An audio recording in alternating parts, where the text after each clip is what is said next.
Breast cancer affects millions of women in the United States as the second leading cause of cancer-related deaths. Black women are especially at risk of developing and dying from breast cancer compared to women of other races. Early detection can improve treatment outcomes and save lives. Mammograms are a powerful tool in the detection and fight against breast cancer. A mammogram is a quick X-ray that can identify abnormalities in the breasts long before they can be physically felt. Every woman aged 40 years and older is entitled to a free mammogram under the Affordable Care Act every year. Make mammograms a priority in your healthcare routine. It's a small step that can have a huge impact on your health.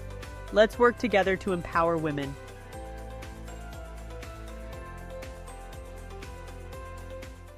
Black men, we stand tall, we lead, we protect, we show up for our families, our communities, our people. But when it comes to our own health, too many of us stay quiet. And that silence, it's costing lives. Here's the truth. African American men are twice as likely to die from prostate cancer. Twice. But listen, when caught early, it's 98% treatable. That means getting checked isn't just about you. It's about being there for the ones who need you most. Fellas, if you're 45 or older or have a family history, it's time. The exam is fast, simple, and it could save your life. Strength isn't just in what we do, it's in the choices we make. Don't wait. Take control of your health today.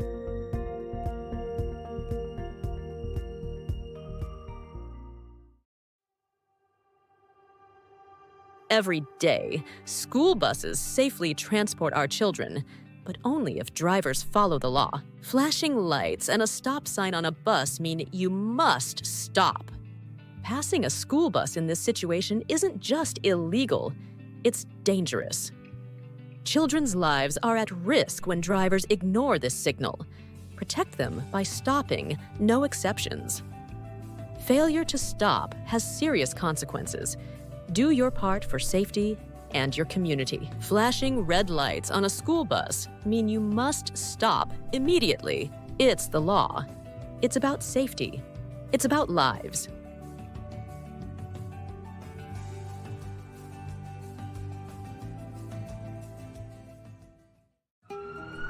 We've all been there, running late, feeling the pressure, but at what cost?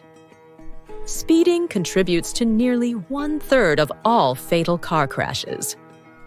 Every 10 miles per hour over the speed limit doubles your risk of a fatal crash. Speeding isn't just risky, it's deadly. It reduces your reaction time and magnifies the impact of every collision. Families are forever changed by one bad decision. One moment of speeding can mean a lifetime of regret. The faster you go, the longer it takes to stop. At high speeds, every second counts and can cost lives. Respecting speed limits saves time, money, and lives. Reckless speeding can cost you tickets, insurance hikes, jail time, or worse. Speeding doesn't just endanger you, it endangers everyone around you. Speed limits aren't a suggestion, they save lives, yours and others. Slow down. Arrive alive. That text can wait. That call isn't worth a life.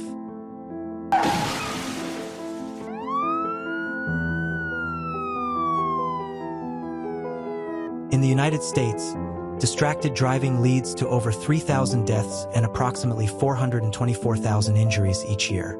Looking at your phone for just 5 seconds at 55 miles per hour is like driving the length of a football field, blindfolded.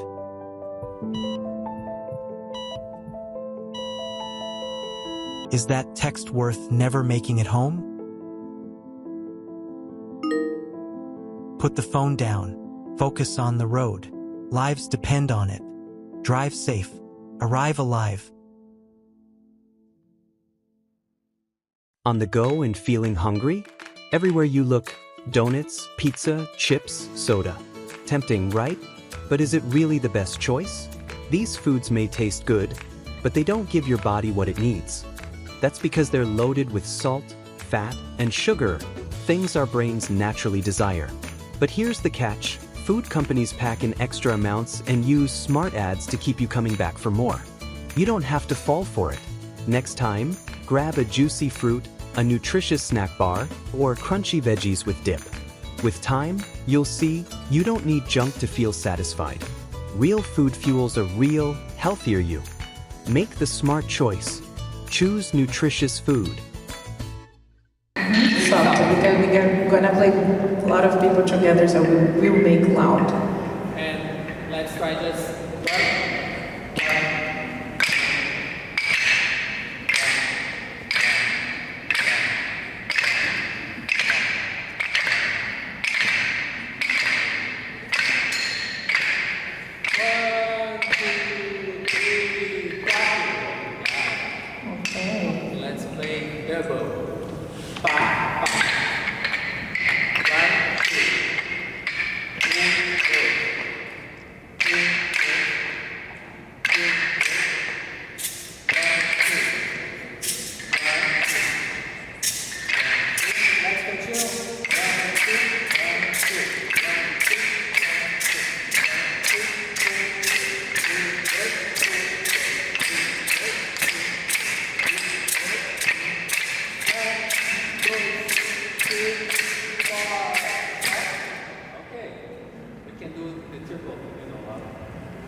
We have some folks who know this, like tap, tap, tap.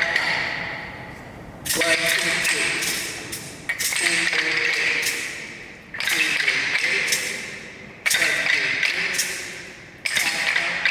Let's continue.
Na ilha eu vi matraca tocar, na ilha eu balancei meu maracá, na ilha eu vi matraca tocar, na ilha eu balancei meu maracá, reúne meu povo e meu batalhão pra pintar toada nova no coração. Reúne meu povo e meu batalhão pra cantar toada nova no coração. Na ilha eu vi matraca tocar, na ilha eu balancei meu maracá, na ilha eu vi matraca tocar, na ilha eu balancei meu maracá,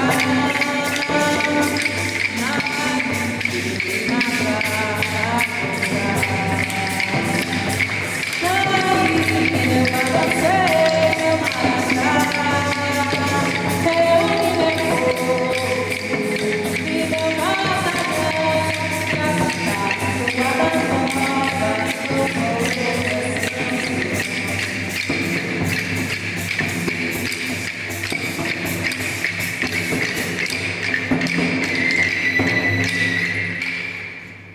Senhor São João, venha receber essa coisa linda que fizemos pra você.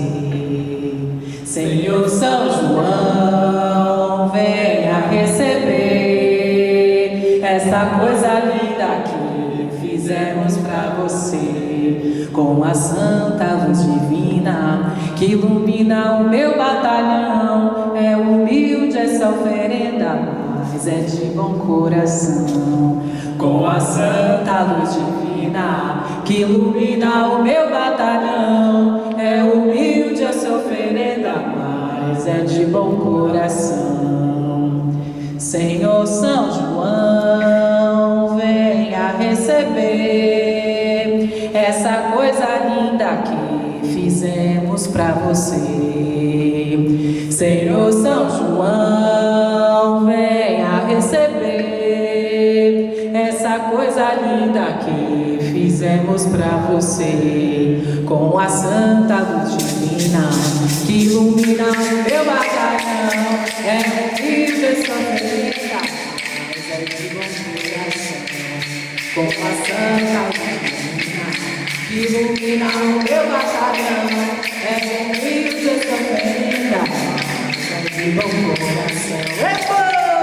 Senhor São João, venha receber essa coisa linda que fizemos pra você.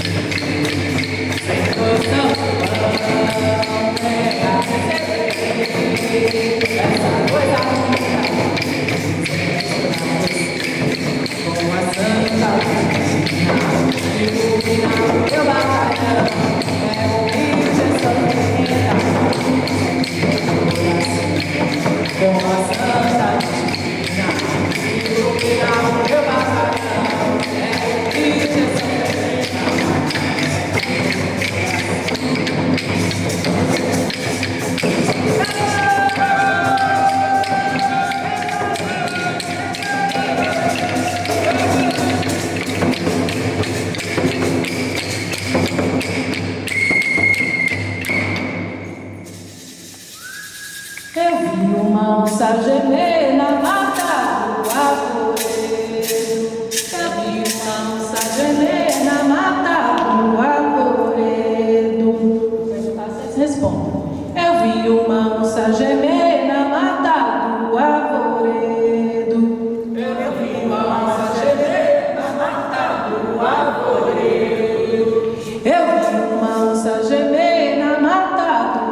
Tem a barra de lamé, tem as pontas muito finas, tem o couro muito lindo, quem bordou foi a menina.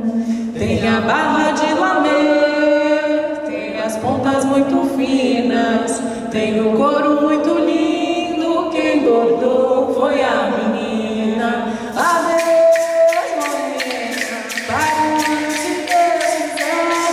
Adeus, morena, para onde Deus quiser. Eu quero voltar teu nome, agora do meu chapéu. Vamos cantar junto pra despedir do eu. Tem a barra de lamé, as pontas muito finas, tem o corpo muito lindo, quem bordou foi a menina. Tem a barra de lamé, tem as pontas muito finas, tem o corpo muito lindo, quem bordou foi a menina. Adeus, morena, para o ano se Deus quiser. Adeus, morena, para o ano se Deus quiser. Eu quero bordar teu nome da boca do meu chapéu.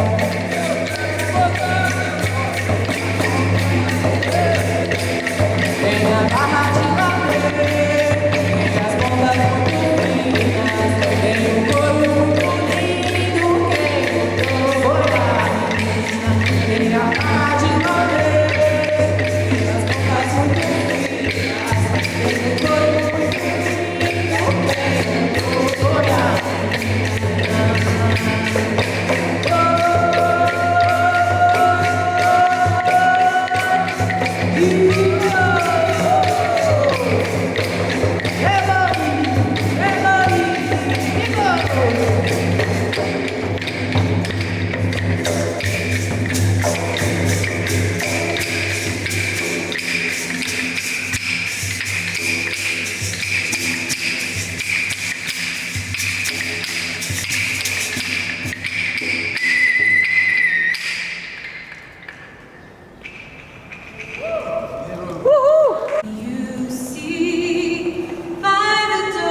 Father, in Jesus' name, I ask you that you will extend your mighty hand over the state of Massachusetts and bless the governor, the lieutenant-governor, the senators, the state representatives, and every authority that you have here in this morning.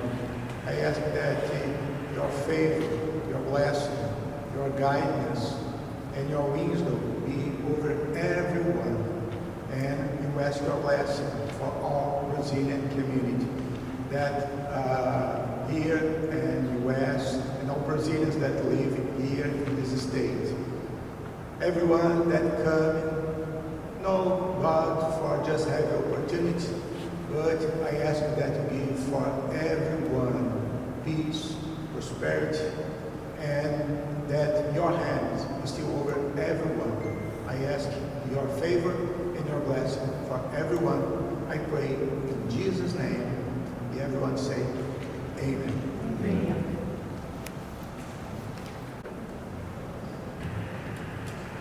Thank you all for being here.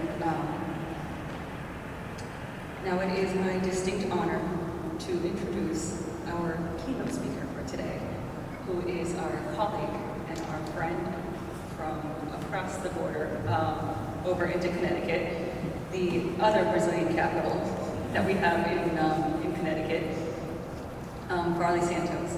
Representative Farley Santos has been in the legislature since, and I apologize if I'm incorrect, he was elected in 2022. He has been serving. He's a Democratic member of the Connecticut House of Representatives, serving the district since 2022. In December of 2023, Santos was appointed, in addition to an elected office by Roberto Alves, the mayor, also Brazilian, of Connecticut, Danbury, Connecticut, as a community relations and constituent services advisor. In June of 2024, he was also elevated to the economic and community development advisor. It is my distinct honor. Representative Alves is also a partner in preserving Brazilian culture, a fellow Minas Mineiro, and a strong advocate for immigrants' rights. It is my honor to introduce him today. Representative Alves.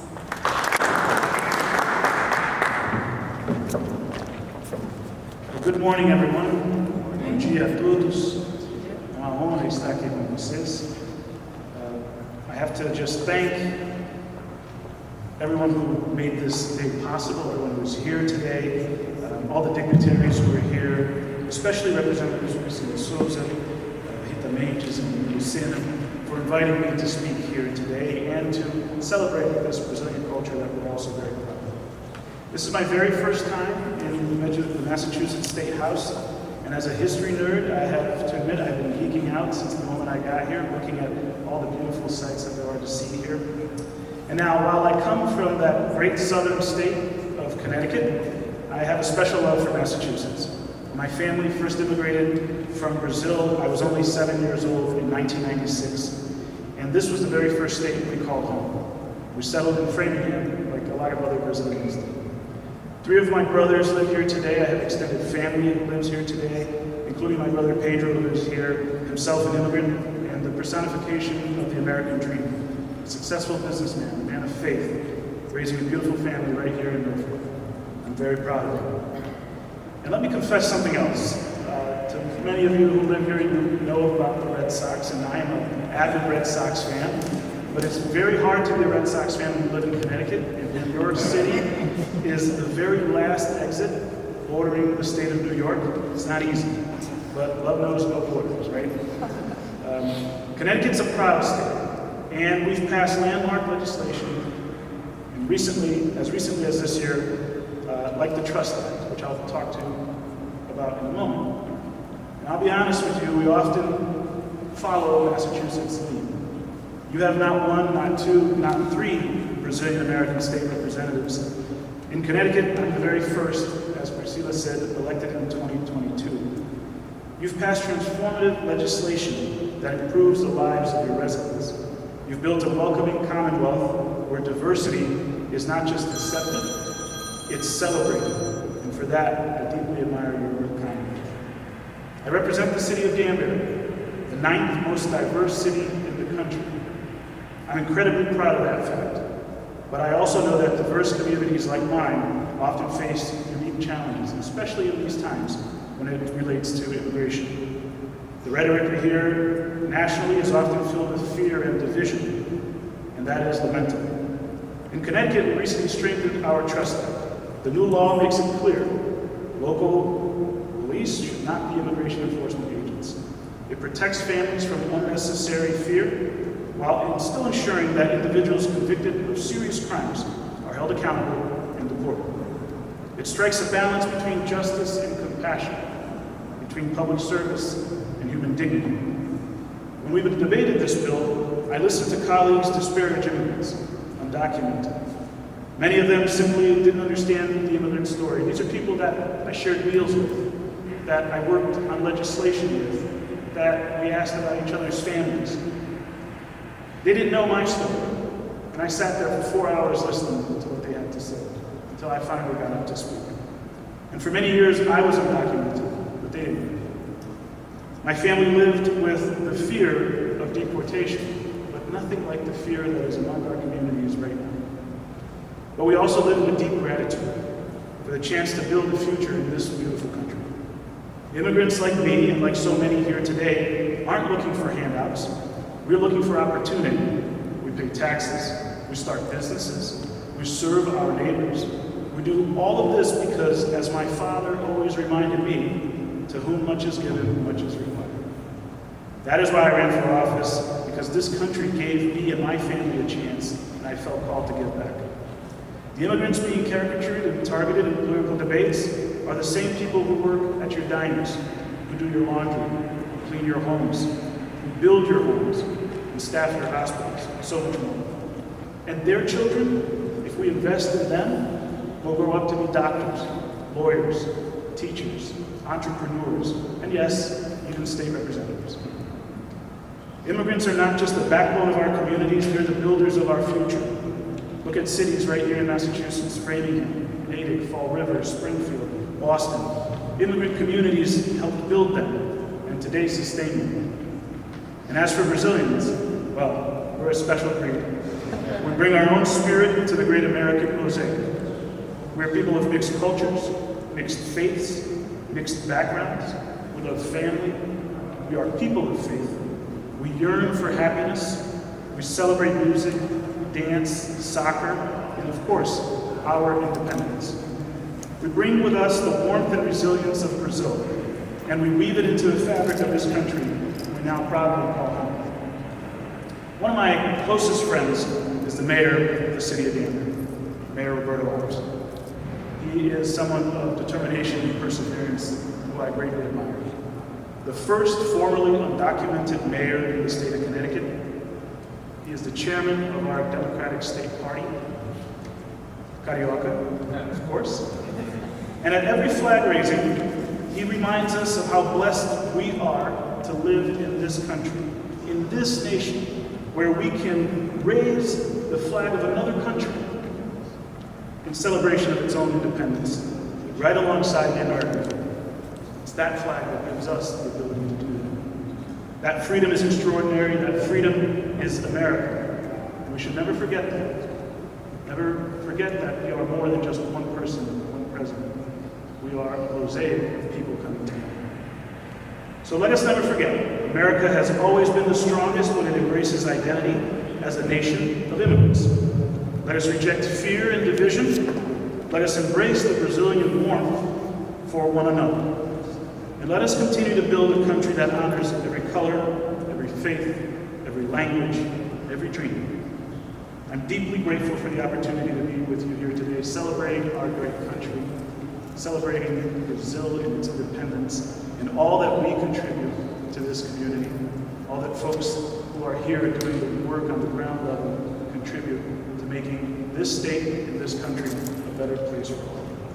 May God bless the United States of America. May God bless Massachusetts and my home. Connecticut e que vive sempre o nosso lindo Brasil. Thank you.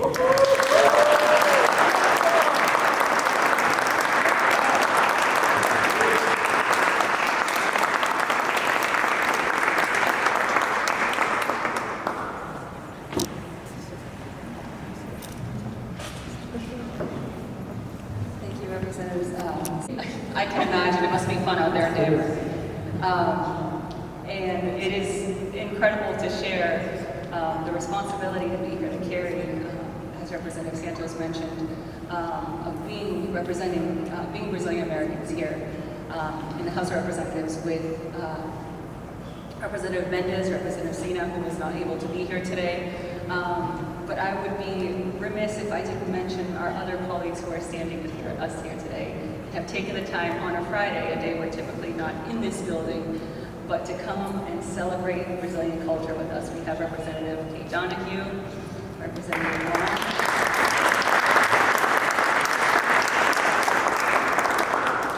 Representative Long, Representative Meridian,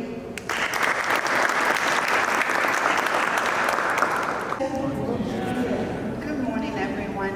So the biggest question of the day is, do we think Brazil can win the World Cup this time? Are we doing any better? yeah, we'll celebrate it right here. Yes, we'll do that. I think Framingham will be a better place than Brockton. It's really an honor to be here celebrating the Brazilian Independence Day with all of you for the second year.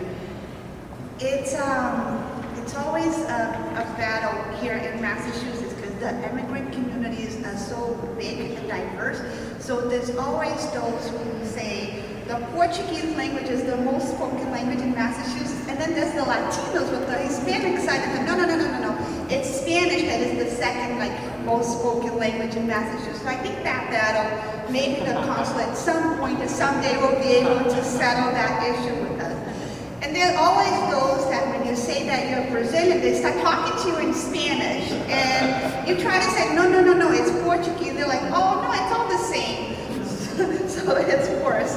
But the reality is that whether it's Brazilians, whether the Latinos, Hispanics, whether it's the Irish or the Italians, we all came here in Massachusetts, United States, and we are making this place a better place to be, making it our home. And that's what makes this, especially the Commonwealth of Massachusetts, such a great state to live. And I'm just so honored to meet my colleague for the first time in Connecticut, because we also know there's a huge Brazilian population in Connecticut. And you know that the Brazilians that live in Connecticut and the residents of Connecticut are also represented by you, somebody that understands, somebody that came from that country, that speaks that language, that knows the issues, the fears. It really makes a difference. And I'm always learning a whole bunch of things about my own country. And in private, I asked Representative Priscila Sousa, just making sure, I left when I was a child, but that's not from Minas, is it? And she's like, no, it's from the other part of the country. I said, okay. So I got to enjoy the presentation with many of us that had never seen it before. And it's beautiful, and it's amazing, and the music is beautiful, and she just sings lovely. And that's the beauty of this country, to be able to come together, to be able to show our culture, show our language, and what we're all about, being happy people.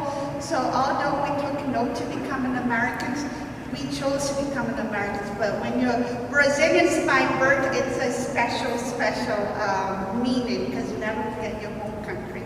When I first moved to Brockton, I was very young. I was a child. I was going to Brockton schools.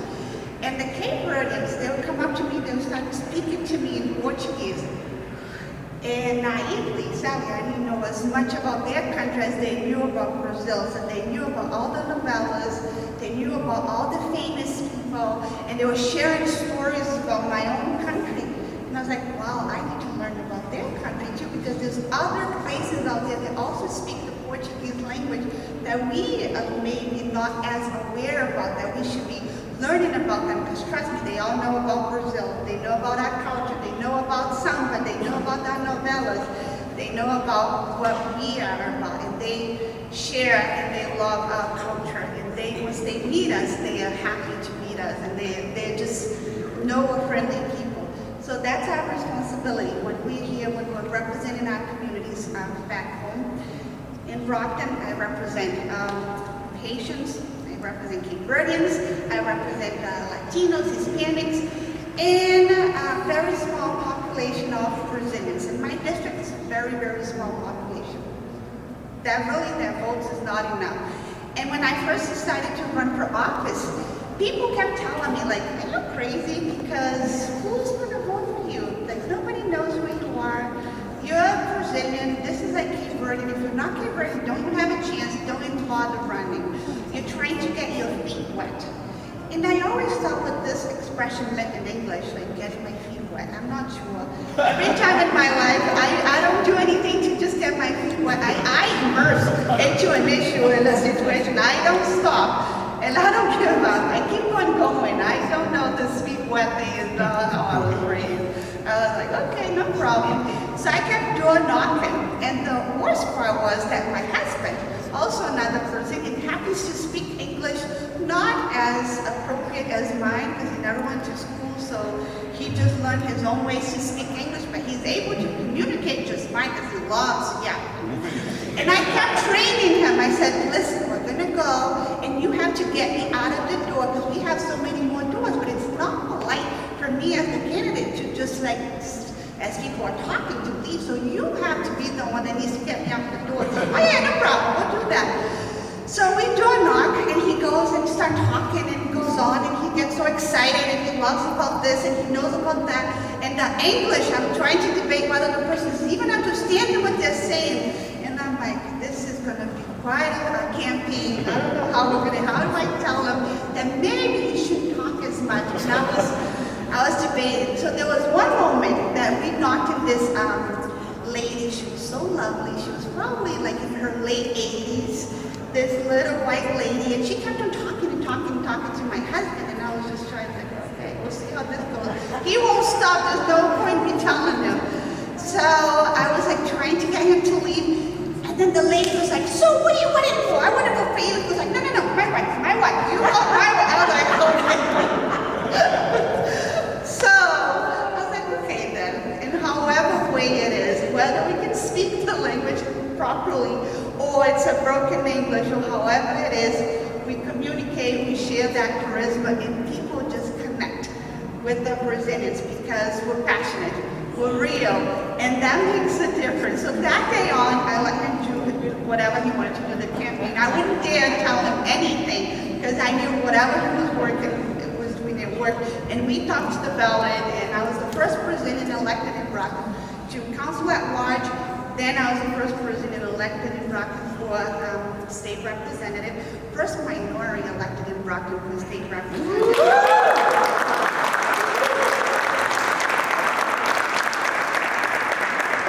Brockton is a city, the majority of the population is minority.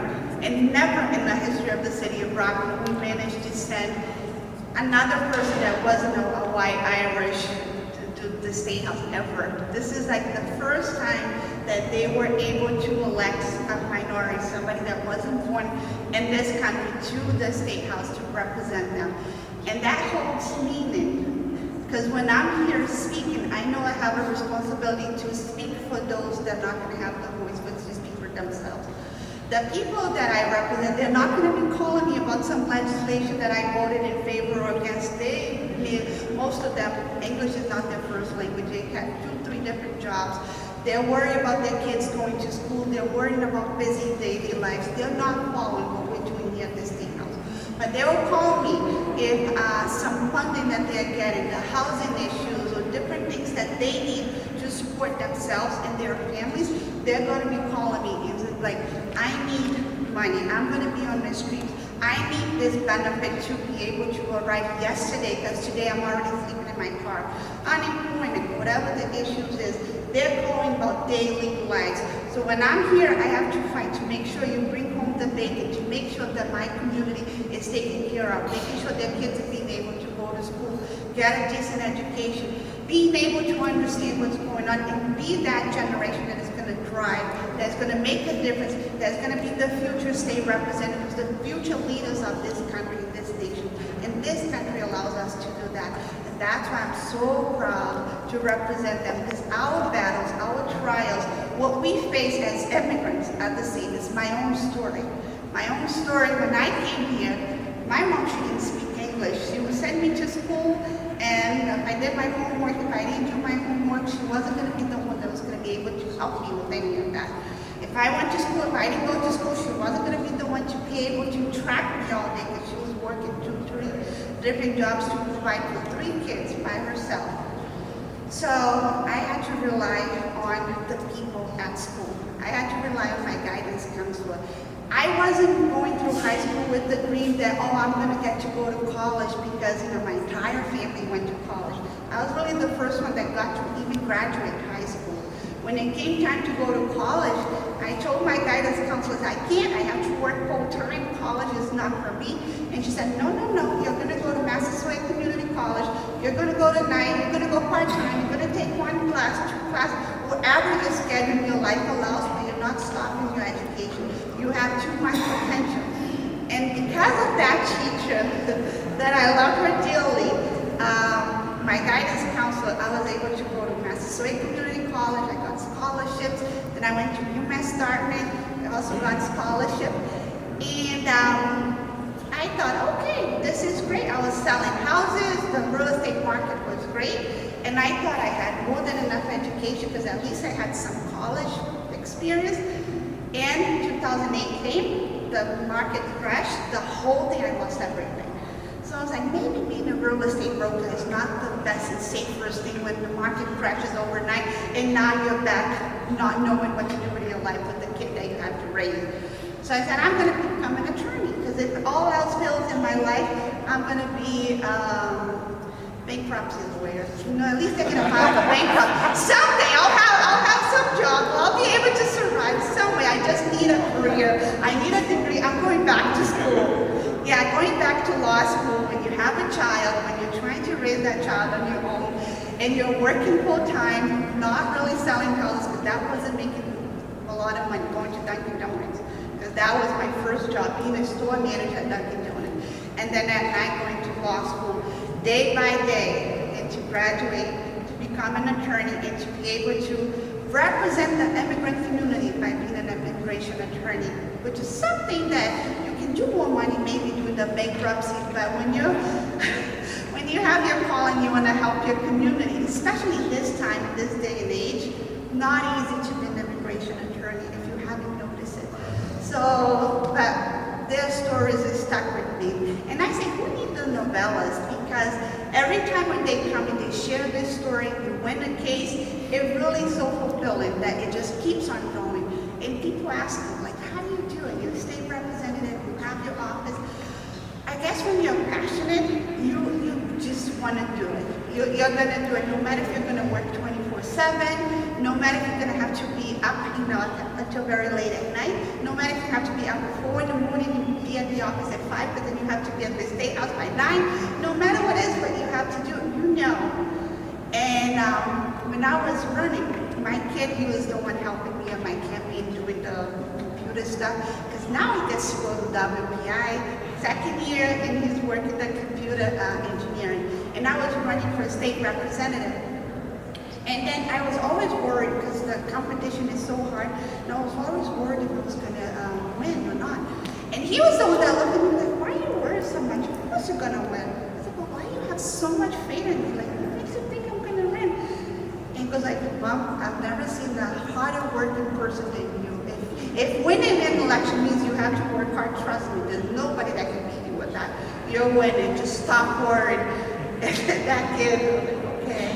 And we won big, and he was right, but he always worried.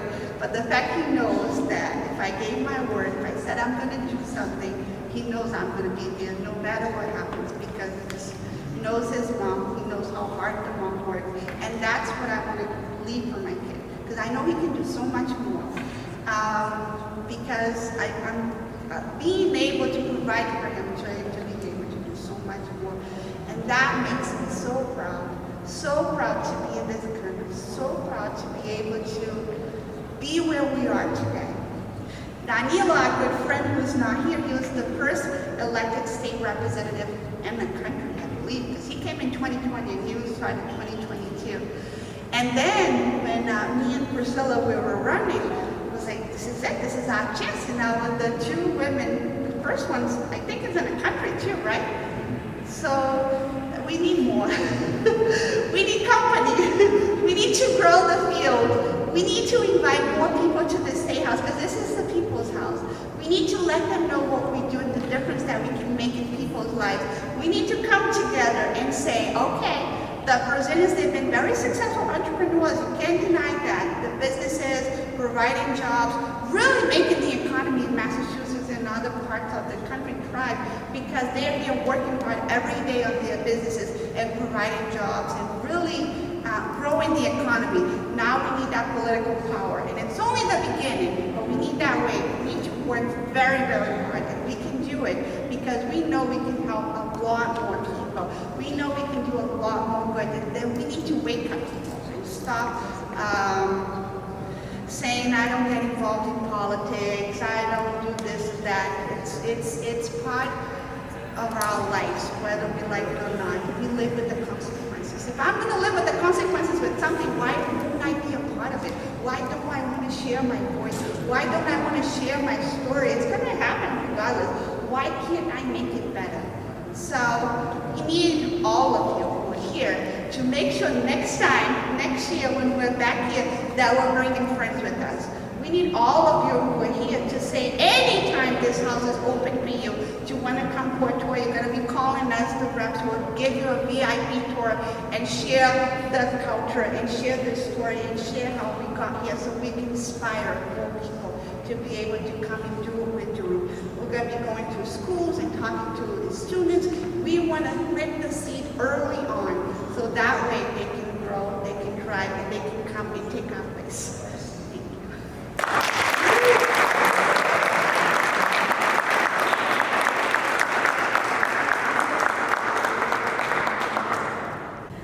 For those of you who have not, like the two people here, I haven't had a long conversation with, I haven't talked your ear off, at some point, or forming a relationship with, I'd like to share a little bit about my story. If I haven't made that abundantly clear, I was born in Minas Gerais.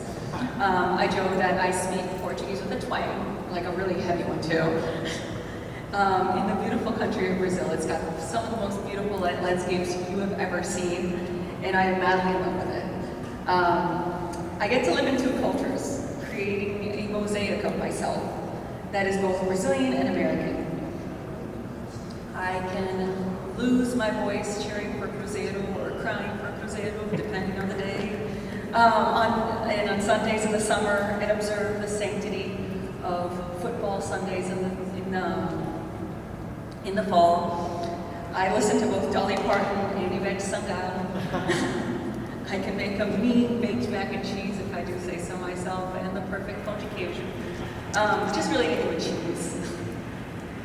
I'm able to do these things because I was brought here at a young age by my wonderful mother, who is here. She joined us this year.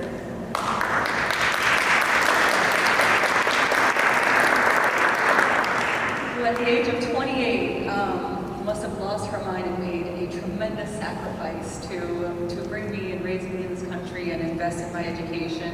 And now you all have to put up with me as a state representative. So we can thank her. But getting to that, much like the story of Representative Santos, came at a cost. I was undocumented for 9.5 years in this country, and during a significant portion of that, my parents juggled 2-3 jobs to figure everything out. To be completely honest, we all start, they're still juggling 2 or 3 jobs. But it is essential. And I know that my story, as I look around this room, is not unique. There are how many of us either came here young or made that sacrifice for your children so that your children maybe, here's hoping, one day can stand in the Capitol here, in the Capitol of Connecticut, as state representatives, and they can hold executive office in city and town halls as mayors, and tread the land that we are still trying the past that we are still trying to blaze. To remind us, our Brazilian anthem says, "Verás que o filho teu não foge à luta." Or, "You will see that your sons or daughters do not run from the fight, do not flee from the fight. And our Brazilian community here shows that every single day. As we are pioneers in our own workforce, as Representative Mendes said, as entrepreneurs, now in politics, I see so many community organizers here, educators, trailblazers, the arts that are so well represented here today, academics, and so much more. But the contribution I'm most proud of, and I said this last year as well, as a Brazilian, is that we have this innate ability to be happy. We are a people who have perfected joy in any circumstance. We are, as some of us walked in, the song, "Deixa acontecer naturalmente." That's the Brazilian way. You know, just let it happen. It'll all be okay. Tua hora vai chegar. It's okay. If it didn't work out now, it's going to work out later. We have perfected joy. And even today, when we know the obstacles that have been mentioned here are many, we will continue to perfect and teach joy. So, since it's the beginning of our planning for today, I wanted it to be a day centered around joy. We can find joy in any direction, in any situation. And today we show our gratitude to all of you, and my heart is filling as each person walks into to this room, who are here to share the joy. So thank you for being here. Thank you for being part of our Brazilian hearts. And Viva Brazil! Viva! Thank you for inviting us today. Before I go for my speech here, I want to answer the question of Rita about the next World Cup. It is not me that I'm saying that.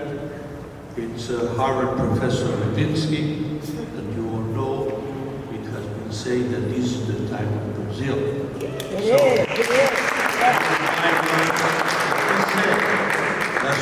Last time it was the time of Argentina, and we know what happened. So he's telling everybody today that the time is for Brazil.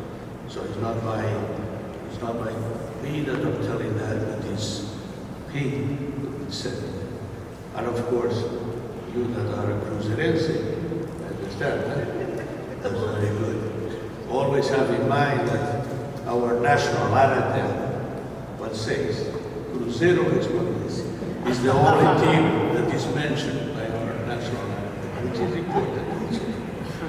And today is also a very interesting and important American Day in Brazil. Today, flags are being raised in São Paulo because the Chargers are facing in São Paulo the NFL team today. Kansas Chiefs and Los Angeles Chargers. So they're playing today in São Paulo, and those flags are there. Is a very important moment also that shows how we are connected in all the fields in Brazil with the United States, and having in mind that some noises that happened on the political level do not go down up to the peoples and the relationship that we have, so strong relationship with the United States. Okay, but thank you very much. I want to thank you, Representative Farley Santos, which is here, and your colleagues, Rita, Priscila, my good friend, Tony Cabral, in the name of whom I say thank you to all the representatives that are here today with us, and of course, thank you and welcome to our community here, which is here with us today to celebrate this particular and important day of Brazil. It is for me a great honor to represent my country today at the Massachusetts State House. This is the second time that this ceremony dedicated to Brazil Independence Day takes place in this beautiful, historic building. This day implies that Brazil National Day is recognized and formally embedded into Massachusetts State House. This special moment is also a statement, a testament to the ties forged between Brazilian community and the state of Massachusetts. I commend all the members of this House for the initiative in declaring September 7th the Brazilian Independence Day. This recognition is a milestone for all of us, highlighting the significance of our history and the contribution that the Brazilian community has made to the state of Massachusetts and to the United States as a whole. A special thanks, of course, goes to the Brazilian American representative, Priscila Rita, and he's not with us today, Danilo, but also Danilo, and also Farley, which is in a different state, but he's not under our purview, but is our neighbor and friend, of course. Thank you very much. And I can, my dearest friend, Tony Cabral, the leader of the Portuguese American Legislative Caucus, my gratitude for your support of the Brazilian community cause. Brazilian and Portuguese American, we have a lot of work to do together, because we have to know that together we are better, and united we are stronger. And this is what we have to look at. And here, thank you, my colleague from MAPS, which is here. We have to continue working together. Thank you very much.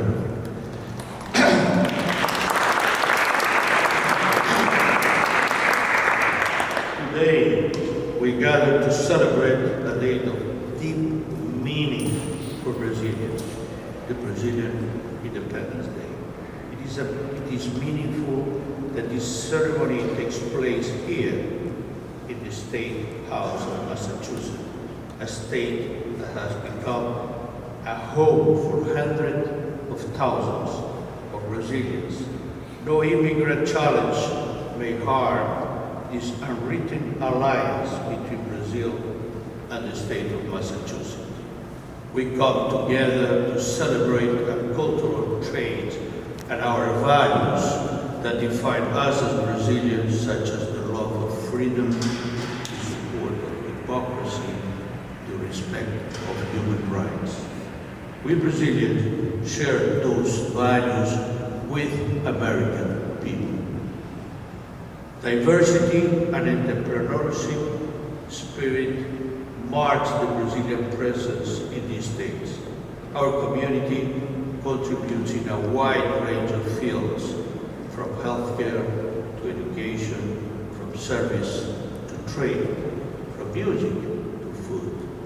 This set of contributions make richer the cultural, social, and economic fabric of this region.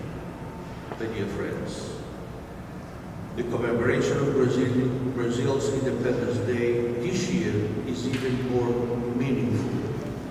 We are navigating difficult times, shaped by economic and immigrant and immigration challenges. I honor the courage of Brazilians who left their homeland in pursuit of new opportunities, aspirations, and accomplishments. This enduring spirit, these dreams of making it in America, continue to inspire our community to face adversity with strength, to adapt with creativity, and to prosper, and while maintaining a deep love for Brazil. Here in Massachusetts, we are reminded that the spirit of independence is deeply rooted in the land, in this land as well. It was here that the American Revolution found some of its most iconic moments, such as the Boston Tea Party and the battles of Lexington and Concord, which united the formidable struggle for freedom. His legacy of courage and determination resonates with us, Brazilians, and we celebrate our own Independence Day, reinforces the universal values of liberty, democracy, and self-determination. One of these celebration, I remember the words of Baron Rio Branco, the patron of Brazilian diplomacy, who embraced the motto, "Everywhere I will always keep my homeland in mind." His words echo powerfully within our community abroad, wherever life may lead us, even as we establish new homes and pursue new horizons. Here in Massachusetts, we remain bound to Brazil, carrying our homeland within our hearts. I extended my gratitude to all Brazilian Community Leaders Association and volunteers who dedicate themselves, making the life more dignified for our immigrants. Above all, I wish to recognize our hard-working compatriots who dedication enriches Massachusetts, making it more dynamic, vibrant, and diverse state. Thank you very much, and please remember, you can always count on the Brazilian gospel. Obrigado. Boa tarde. Boa tarde. I think it's already the afternoon, right? Yes. Oh, good afternoon.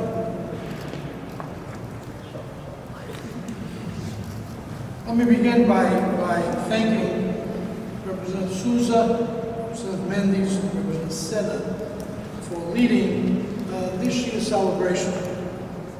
As you may know, I am the chair of the Portuguese American Legislative Caucus here, which composes of legislators of Portuguese/Azorian background and Brazilian legislators, Brazilian background legislators, and also Cape Verde. I want to thank also all the work that Ambassador Mourão, the Consul General of Brazil here in Boston, his office, he himself is always available.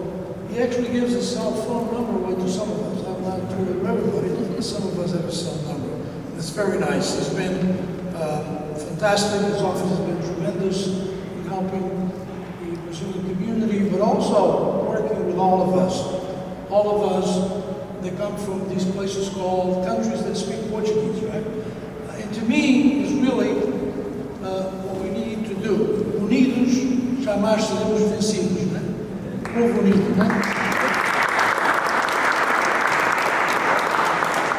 So it is really about coming together, celebrating our heritage, celebrating our day today. We are celebrating Brazilian Independence Day with the Brazilian community in this state that has given so much to our communities, to our state, has enriched our culture, the culture of Massachusetts, and the communities where we all of us reside. You know, I have, before I introduce our last honored guest, I'm going to share a quick story about my story as well. Right? When I first got elected, came here and got sworn in, I was the only immigrant serving in this legislature. And the last time an immigrant served in this legislature before myself was in 1941. Eva, also a Portuguese American from the same city that I'm from the city of New Bedford. And actually my district today, part of my district still has a piece of that district. So, being an immigrant and getting elected, it's not easy. I know personally, as Rita mentioned, as Priscila has mentioned, and I'm sure if Danilo was here, he would mention to you. It's not an easy task, but it's one that we can do it. And this by working together, by making the bridges that we need to do amongst ourselves, our Portuguese-speaking communities, and with other friends, like even in New Bedford, right? Make bridges to the Latino community, the Cape Verde community, yeah, the Irish American community, and others. That's how you do it. That's how coming together. Our diversity really is our strength. And I began usually by saying, we that come from countries that speak Portuguese, as the council said, as the Ambassador Cabral said, together we will be stronger. Together we cannot be defeated. We will win because we are tenacious. When my parents and the parents of Priscila and Rita came, they brought a bag full of dreams, right? A bag full of dreams. My father was already 59 years old. You don't think he came here for himself? I don't think so. Just to put all of us, myself and my siblings, here, in the place that we have the opportunities to make those dreams realities. My father used to say all the time, sonhar é viver. So, congratulations as well to you, Representative Santos in Connecticut. I know that the Portuguese-speaking community supports you. I know them very, very well. I've been there many times. I have friends, personal friends, in Denver, Connecticut. I've been, many times I've attended weddings at the Portuguese Club, right, in Denver. So I know that together, the Brazilian-American community, along with the Portuguese-American community, are stronger today in Denver than ever been. So congratulations for that accomplishment.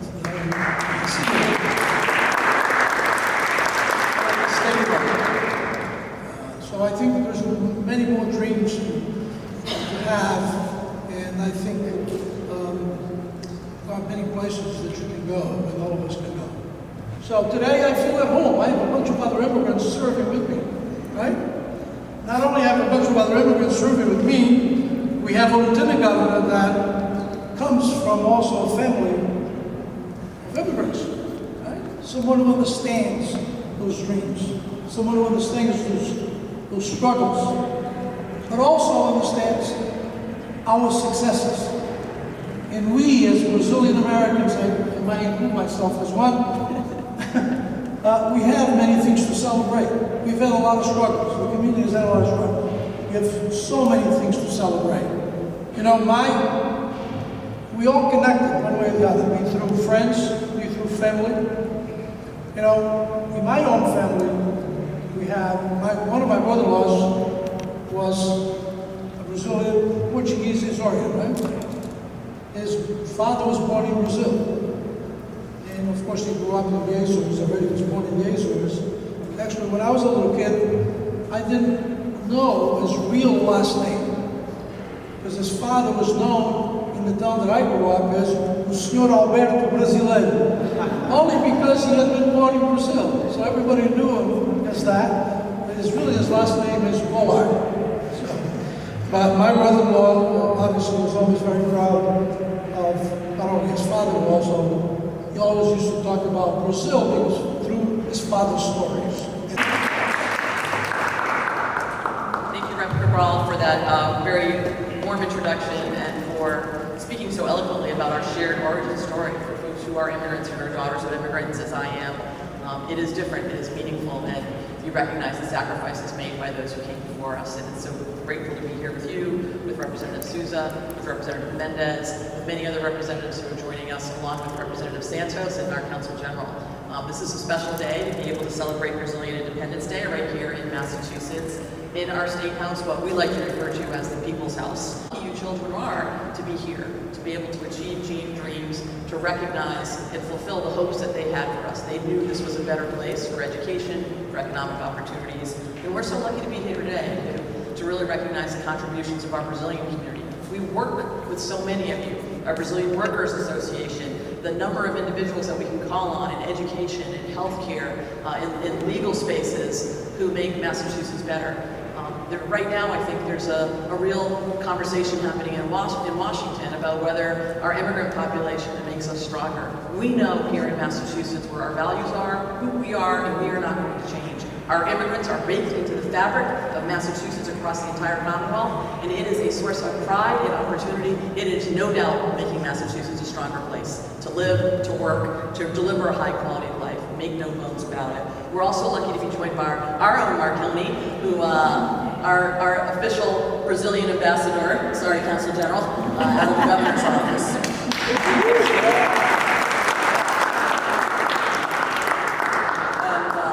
Why I point that out is because we do have a really diverse cabinet, because we believe that none of us are as smart as all of us. When we bring with different people with different perspectives around the table, we get better outcomes, whether that's in government and policy, or in a boardroom, or how we think about the policies we're making in classrooms and hospitals and healthcare. And we're so grateful that we have amazing contributions from our Brazilian community every single day, running businesses, keeping our economy strong, helping ensure that we have strong and vibrant communities. And that's why we stand up for our immigrant population here in Massachusetts in a way that I hope everyone can. And this should not be unique. These are not Democratic or Republican values. These are American values. We're a country of immigrants.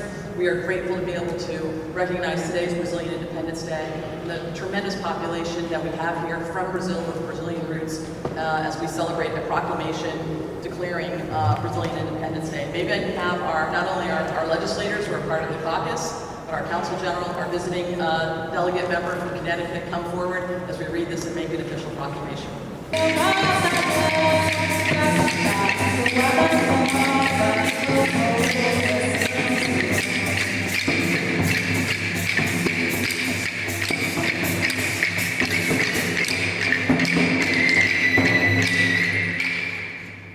Senhor São João, venha receber essa coisa linda que fizemos pra você. Senhor São João, venha receber essa coisa linda que fizemos pra você. Com a santa luz divina que ilumina o meu batalhão, é humilde essa oferenda, mas é de bom coração. Com a santa luz divina que ilumina o meu batalhão, é humilde essa oferenda, mas é de bom coração. Senhor São João, venha receber essa coisa linda que fizemos pra você. Senhor São João, venha receber essa coisa linda que fizemos pra você. Com a santa luz divina que ilumina o meu batalhão.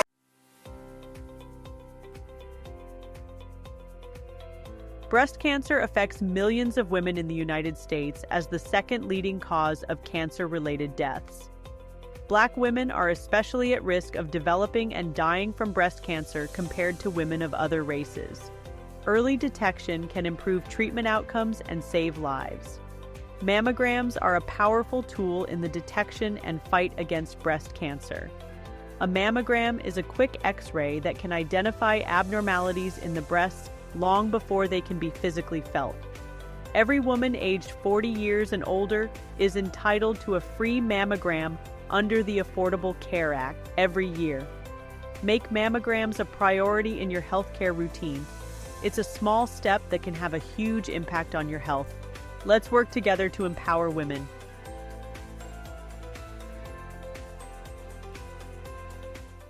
Black men, we stand tall, we lead, we protect, we show up for our families, our communities, our people. But when it comes to our own health, too many of us stay quiet.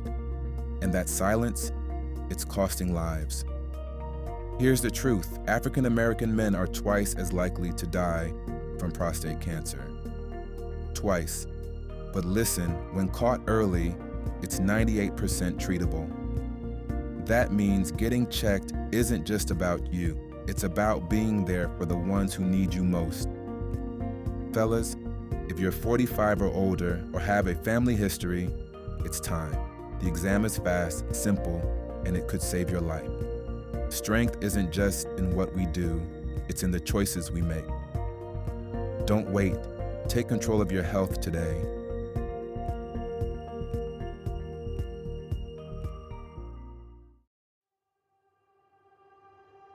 Every day, school buses safely transport our children, but only if drivers follow the law. Flashing lights and a stop sign on a bus mean you must stop. Passing a school bus in this situation isn't just illegal, it's dangerous. Children's lives are at risk when drivers ignore this signal. Protect them by stopping, no exceptions. Failure to stop has serious consequences. Do your part for safety and your community. Flashing red lights on a school bus mean you must stop immediately. It's the law. It's about safety. It's about lives.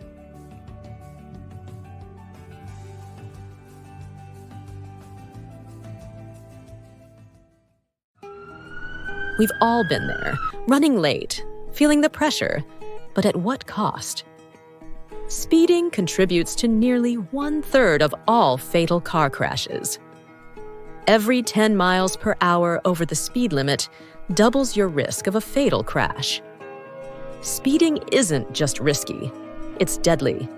It reduces your reaction time and magnifies the impact of every collision. Families are forever changed by one bad decision.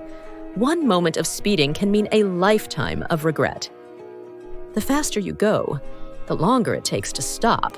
At high speeds, every second counts and can cost lives. Respecting speed limits saves time, money, and lives. Reckless speeding can cost you tickets, insurance hikes, jail time, or worse. Speeding doesn't just endanger you, it endangers everyone around you.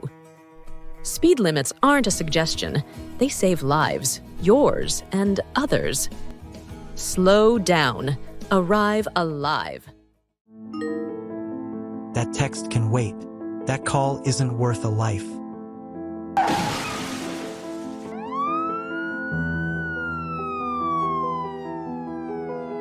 In the United States, distracted driving leads to over 3,000 deaths and approximately 424,000 injuries each year.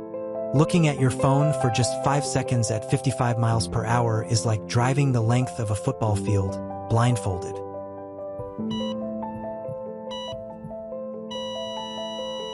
Is that text worth never making it home? Put the phone down. Focus on the road. Lives depend on it. Drive safe. Arrive alive. On the go and feeling hungry? Everywhere you look, donuts, pizza, chips, soda. Tempting, right? But is it really the best choice? These foods may taste good, but they don't give your body what it needs. That's because they're loaded with salt, fat, and sugar, things our brains naturally desire. But here's the catch. Food companies pack in extra amounts and use smart ads to keep you coming back for more. You don't have to fall for it. Next time, grab a juicy fruit, a nutritious snack bar, or crunchy veggies with dip. With time, you'll see you don't need junk to feel satisfied. Real food fuels a real, healthier you. Make the smart choice. Choose nutritious food.